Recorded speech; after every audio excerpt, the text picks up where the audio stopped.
नमस्कार मंडळी, welcome back to my YouTube channel. सध्या आपण ऐकतोय साने गुरुजी लिखित श्यामची आई. आजची आपली रात्र 23वी, कथा 23वी. कथेचं नाव आहे अर्धनारी नटेश्वर. आज आपण स्त्री पुरुष समानतेच्या कितीही मोठ्या गप्पा मारत असू, पण श्यामच्या आईने पूर्वीच त्यांच्या वागण्यातून हे दाखवून दिलं होतं की कुठलंही काम हे फक्त स्त्रीने करावं किंवा पुरुषाने करावं असं काही नसतं. आईला मदत करण्यासाठी कोणत्याच मुलाला कुठलीच लाज बाळगता कामा नये. हा महत्वाचा आणि साधासा संदेश देणारी आपली आजची कथा. कथेचं नाव आहे अर्धनारी नटेश्वर.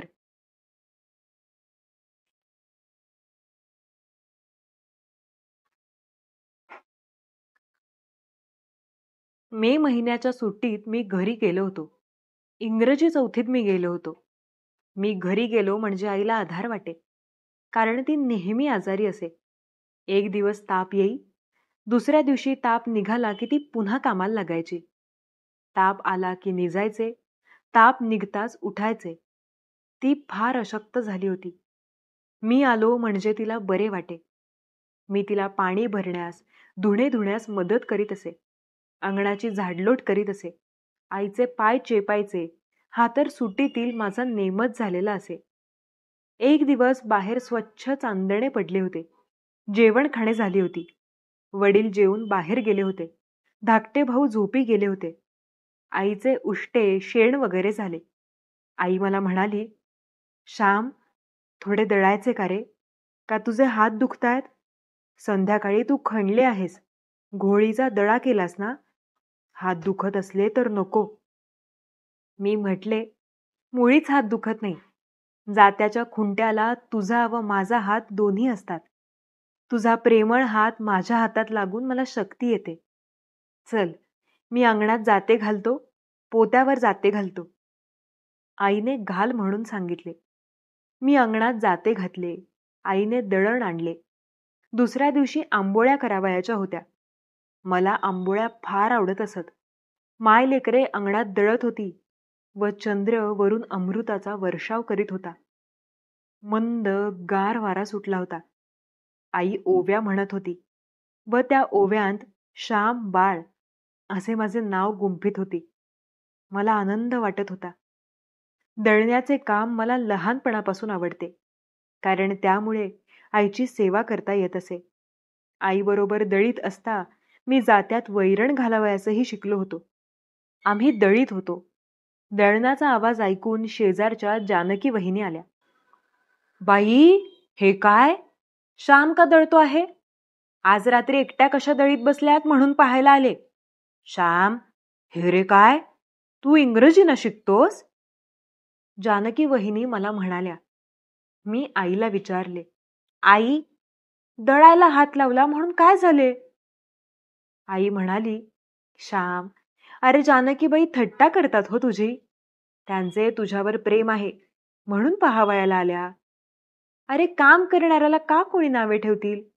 आणि आईला मदत करण्यात रे कसली कोणाची लाज? आईला मदत करणाऱ्याला हसेल तो रानटीच असला पाहिजे. तुझ्या भक्ती विजयात जनाबाई बरोबर प्रत्यक्ष पांडुरंग नव्हता का दळायला लागत? हो हो, खरेच आहे, पण खरे असेल का ग ते? देव कबीराचे शेले विणू लागे, जनाबाईचे दळण दळू लागे, धुणे धुवू लागे. नामदेवाच्या पाठीमागे उभा राहून कीर्तनात टाळ वाजवी, नाचे. खरे का ग हे सारे? असे मी विचारले. बसा ना जानकीबाई, अशा उभ्या का? असे जानकीबाईस विनवून आई मला म्हणाली, श्याम, अरे खरेच असेल ते. देवावर ज्यांची श्रद्धा असते व त्याचे स्मरण ठेवून जे काम करतात त्यांना देव मदत करतो. तू मला मदत करीत आहेस ती देवानेच पाठविली. मे महिना आला की देव मला मदत करण्यासाठी तुझ्या रूपाने जणू येतो. अनेकांच्या रूपाने मदत करावयास देव उभा राहतो. कधी श्यामच्या रूपाने, कधी जानकीबाईंच्या रूपाने. आई, मला भेटेल का ग देव? मी एकदम विचारले. पुण्यवंताला भेटतो.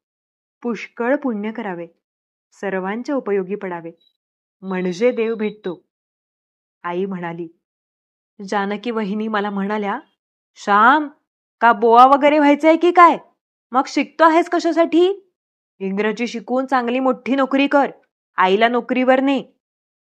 मी म्हटले, मला साधू व्हावेसे वाटते, भक्त व्हावे असे वाटते. आई, ओम नमो भगवते वासुदेवाय हा मंत्र जपत ध्रुव बसला होता ना? मी बसलो तर मला भेटेल का ग देव? आई म्हणाली, बाळ, ध्रुवाची पूर्वपुण्याई केवढी थोर, त्याचा निश्चय किती अभंग.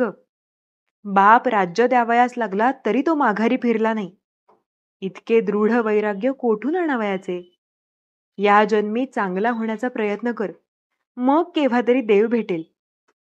जानकीबाई म्हणाल्या, श्याम, सोड, मी लावते आता हात, दमला असशील तू. मी आईला म्हटले, आई, तूच जरा हात सोड, जानकी वहिनी आणि मी दळतो. जानकी वहिनी, मला वैरण घालता येते, डोळे मिटून सुद्धा घालता येते. मी आता तरबेज झालो आहे. आई, सोड ना हात थोडा वेळ. मी आईचा हात सोडविला आणि जानकी वहिनी व मी दळू लागलो. मी वैरण घालू लागलो. जानकी वहिनी, पहा कसे पीठ येत आहे ते. डोळ्यात घातले तरी खुपायचे नाही, पहा ना. मी त्यांना म्हणालो.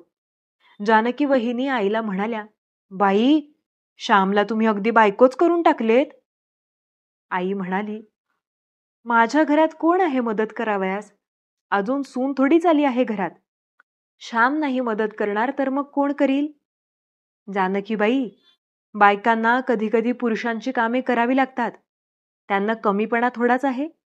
श्याम मला डाळ तांदूळ निवडायला लागतो, धुणी धुवायला लागतो, भांडी बिसळायला, सर्व कामांत मदत करतो. त्या दिवशी माझं लुगडे धुतले हो. मी म्हटले, श्याम, लोक तुला हसतील. तर म्हणे कसा, आई, तुझे लुगडे धुण्यात माझा खरा आनंद आहे. तुझी चौघडी मी पांघरतो, मग धुवावयाला का लाज वाटेल? जानकीबाई, श्यामला काही वाटत नाही. मी श्यामला बायको करून टाकले आहे, तरी त्याला ते आवडते. मित्रांनो, आईचे ते स्फूर्तिमय शब्द मला अजून आठवतात. पुरुषांच्या हृदयात कोमलता, प्रेम, सेवावृत्ती, कष्ट सहन करण्याची तयारी, सोशिकता, मुकेपणाने काम करणे, या गोष्टी उत्पन्न झाल्याशिवाय त्यांचा पूर्ण विकास झाला आहे असे म्हणता येणार नाही. त्याचप्रमाणे स्त्रियांच्या हृदयात धैर्य, प्रसंगी कठोर होणे, घरी पुरुष मंडळी नसेल तर धीटपणे घरची व्यवस्था पाहणे, हे गुण येतील तेव्हाच त्यांचा पूर्ण विकास झाला असे म्हणता येईल. यालाच मी लग्न म्हणतो. लग्न करून हेच साधावयाचे. लग्न करून पुरुष कोमलता शिकतो, हृदयाचे गुण शिकतो, स्त्री बुद्धीचे गुण शिकते.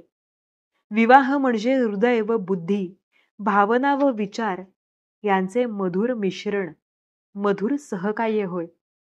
पुरुषांच्या हृदयात स्त्रीगुण येणे व स्त्रीजवळ पुरुष गुण येणे म्हणजे विवाह होय. अर्धनारी नटेश्वर हे मानवाचे ध्येय आहे.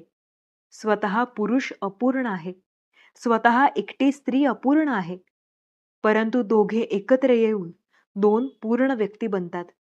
दोन अपूर्णांच्या लग्नाने दोन पूर्ण जीव जणू बनतात. निराळे लग्न लावण्याची आई मला जणू जरूरच ठेवीत नव्हती. प्रेम, दया, कष्ट, सेवा या स्त्री गुणांशी आई माझे लग्न लावून टाकीत होती.